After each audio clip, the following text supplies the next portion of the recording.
Today I will tell you an incredible story about how I once visited the Bermuda Triangle. Don't forget to subscribe, and I'll start my story. The patch of ocean where the maps seem to lose their memory, and the compass spins like a dancer who has lost the rhythm of the music. You have heard the stories, I am sure. Tales of iron ships swallowed whole by the blue, of planes fading into white clouds never to be seen again. They talk of monsters, of magnetic storms, of angry gods. But I'm not here to tell you a ghost story. No, I'm here to tell you the truth about the silence. You see, I have sailed those waters. I have drifted right through the heart of that mystery on my old sloop, the North Star. And what I found there was not fear. It was not chaos. It was the deepest, most profound peace I have ever known. Imagine an ocean so flat it looks like a mirror for the sky. Imagine a night so quiet that the only sound is the beating of your own heart and the gentle creak of wood settling into the water. That is where we are going tonight. So, close your eyes. Let the heavy weight of the day slide off your shoulders like a wet coat. We are casting off. The harbor lights are fading behind us, and the vast, velvet dark of the Atlantic is waiting. I remember the day I decided to go. It was not a sudden decision, born of madness or a desire to vanish. It was a slow realization, like the gradual rising of the tide. I was docked in Miami, surrounded by the hum of the city. Car horns, sirens, the constant chatter of radios and televisions. The air smelled of gasoline and hot asphalt. I looked at my boat, the North Star. She is an old cutter, 30 feet of sturdy oak and teak, built for rough waters, but longing for the quiet ones. She looked out of place there, bobbing in the oily water of the marina, hemmed in by fiberglass yachts that looked more like spaceships than vessels of the sea. I needed silence, real silence, the kind you can only find where the maps stop making sense. So I stalked the galley. I bought 50 pounds of coffee, darker than a moonless night. I bought tins of beans, dried meats, and enough fresh water to last me 2 months. I did not tell the harbor master where I was going.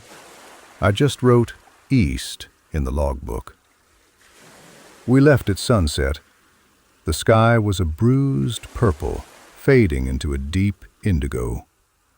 As the skyline of Florida began to shrink, turning into a glittering line of artificial diamonds on the horizon, I felt the first wave of relief. It is a specific feeling, known only to sailors. It is the feeling of cutting the invisible cord that ties you to the land, to the bills, to the news, to the expectations of others.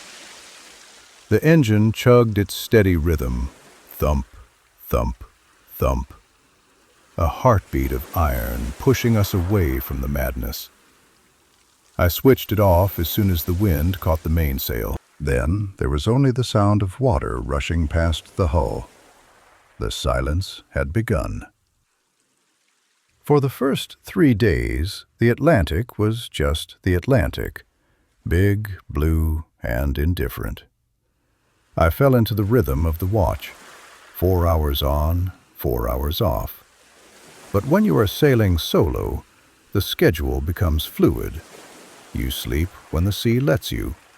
You eat when your stomach growls. You think, well, you think about everything and nothing. On the second night, I sat in the cockpit with a mug of steaming coffee. The heat of the mug warmed my calloused hands. I looked up. You have never seen stars until you have seen them 100 miles offshore. There is no light pollution to drown them out. They hang so low and bright, You feel you could reach up and pluck them like ripe berries. The Milky Way was not just a smear of light, it was a river, thick and textured, flowing right over the mast. I checked my charts. I was approaching the edge of the Sargasso Sea, the gateway to the Triangle. Some sailors get nervous here. They start checking their radios every 5 minutes.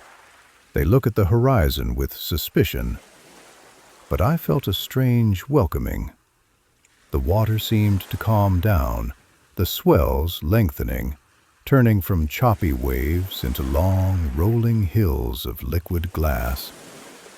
The North Star rode them gently, rising and falling like a chest breathing in deep sleep. I trimmed the jib, locked the wheel, and just listened. The ocean was whispering to me, telling me to leave my worries in the wake.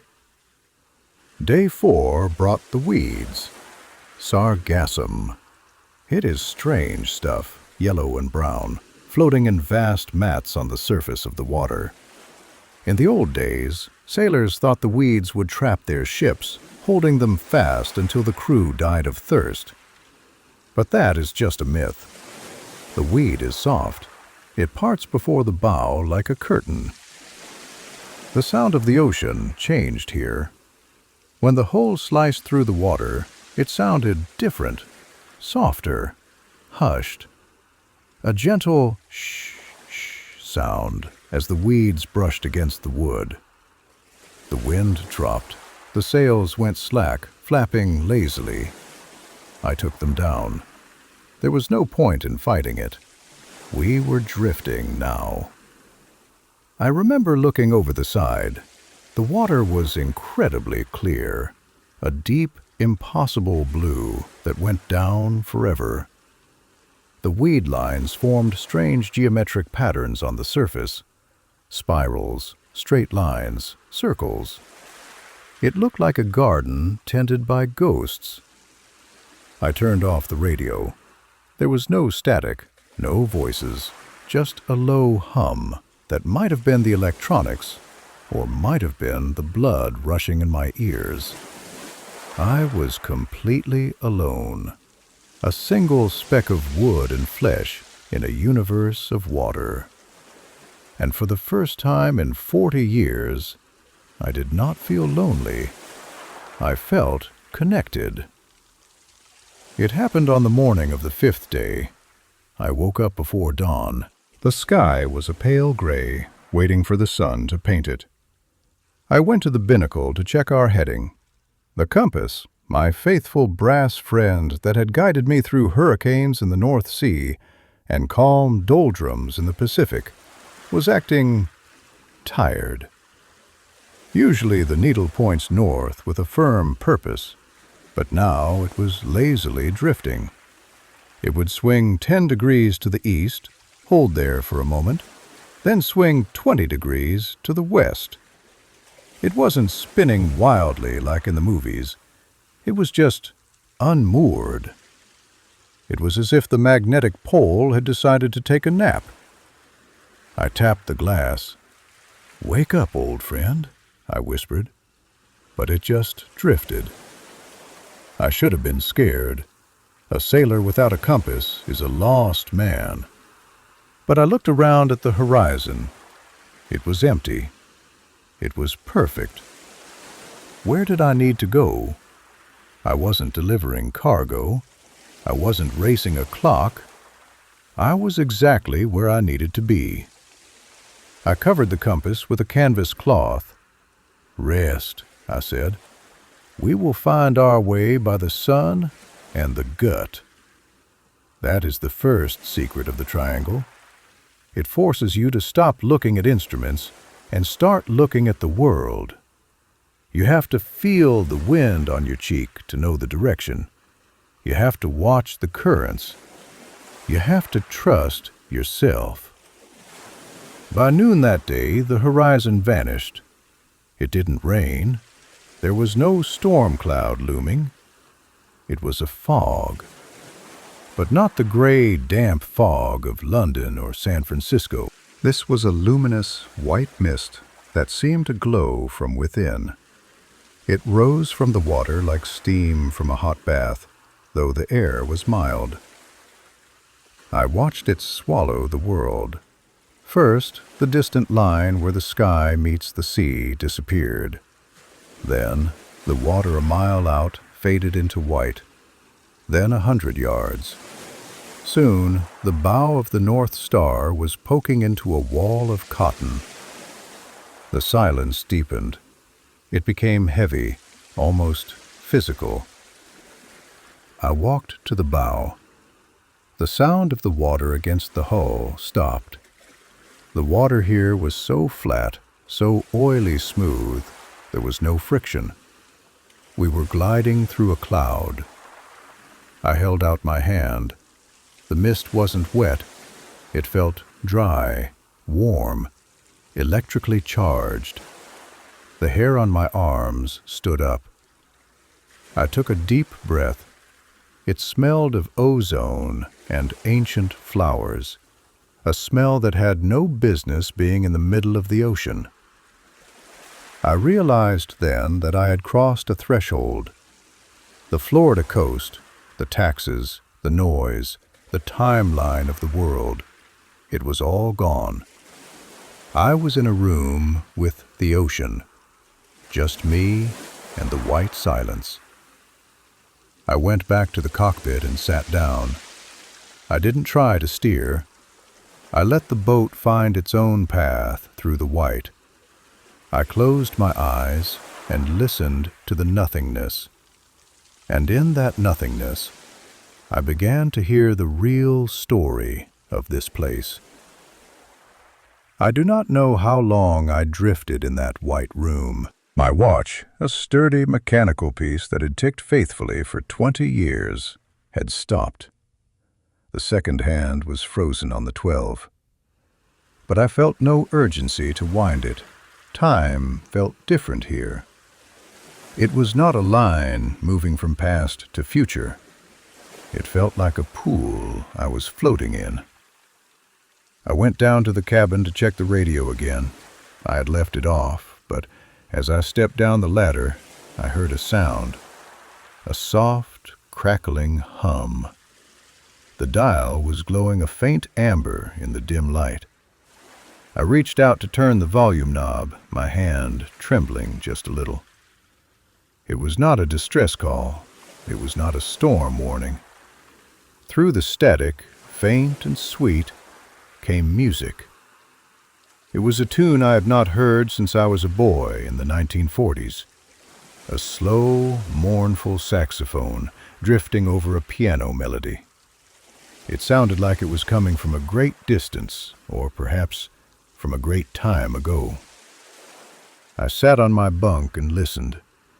The music washed over me, sad and beautiful. I imagined a ballroom on a grand ocean liner 50 years ago, couples dancing slowly as they sailed into the twilight. The radio was not catching a signal from a tower. It was catching a memory. The air here held on to things. Nothing was truly lost. Night must have fallen, though inside the fog, the only difference was that the white mist turned a soft, luminous blue. I went back on deck, and then I saw it. The ocean had caught fire.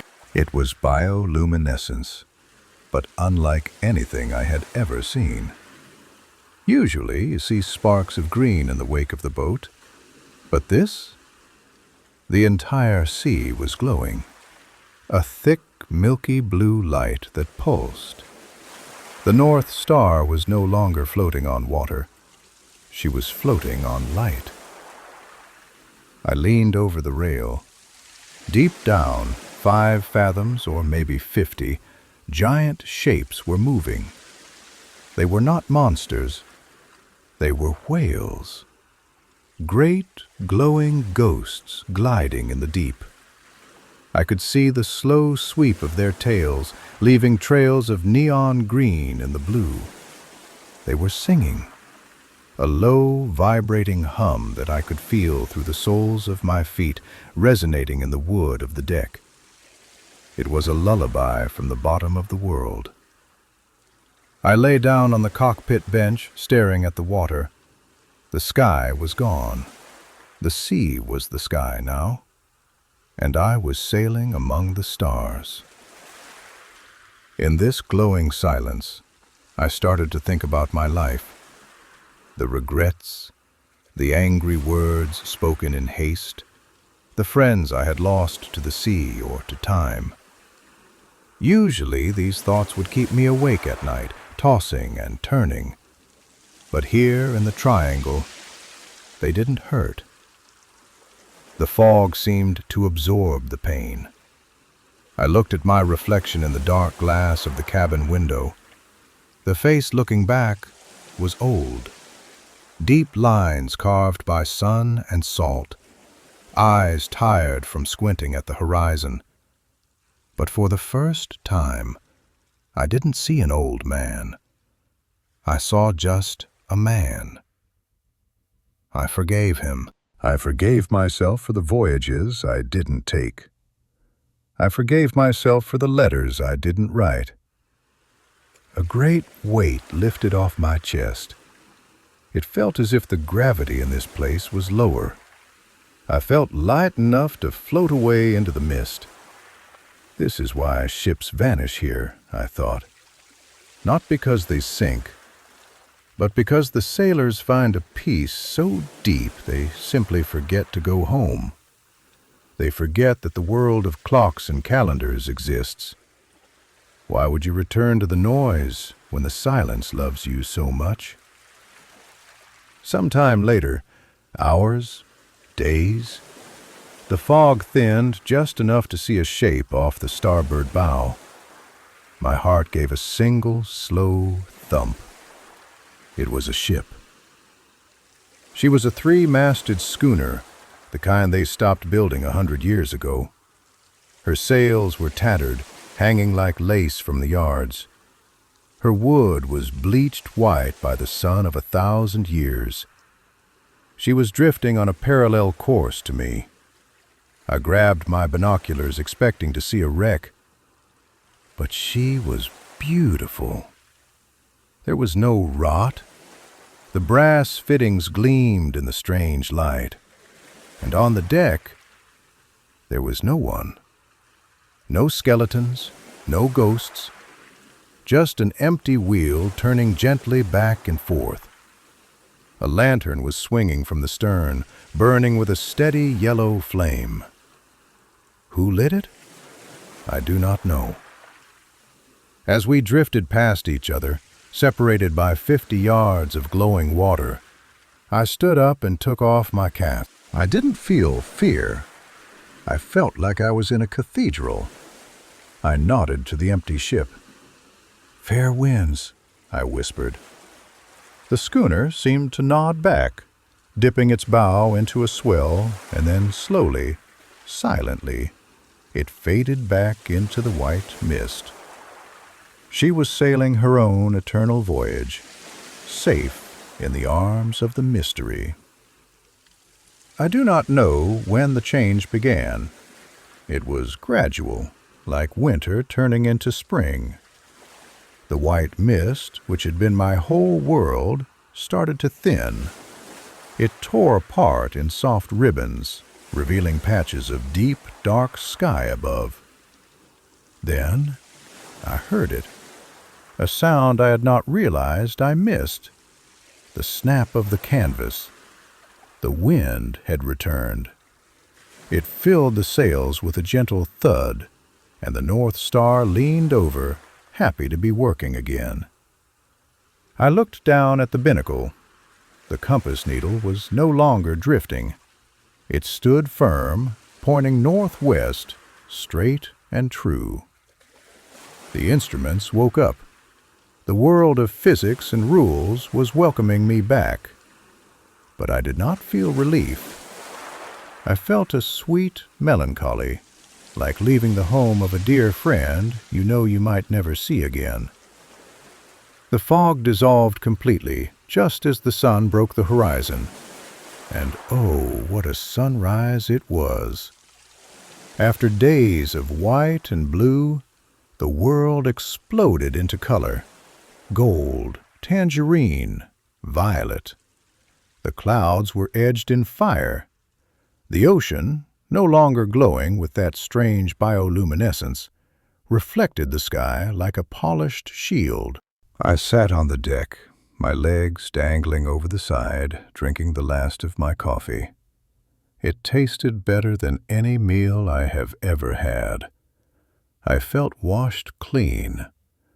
The worries I had brought with me from Miami, the anxiety about the future, the regrets of the past, they were gone.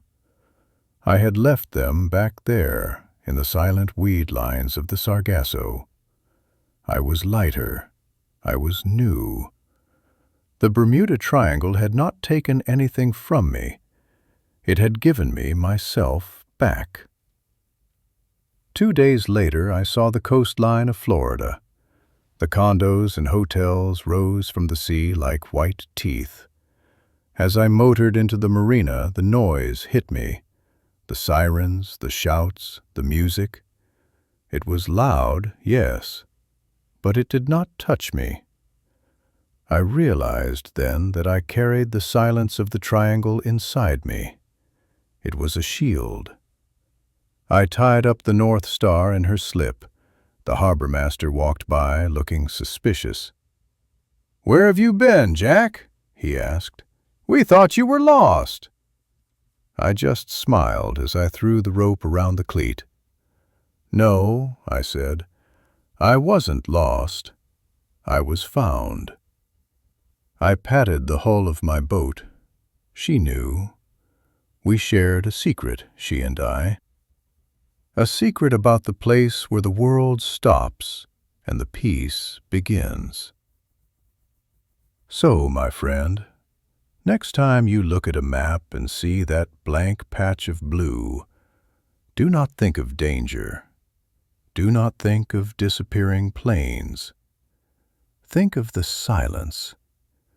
Think of the stars so low you can touch them. Think of the whales singing lullabies in the deep. The ocean is big enough to hold all your worries. You can let them go now. Just like I let the currents take my boat, you can let sleep take you. The water is calm. The course is set.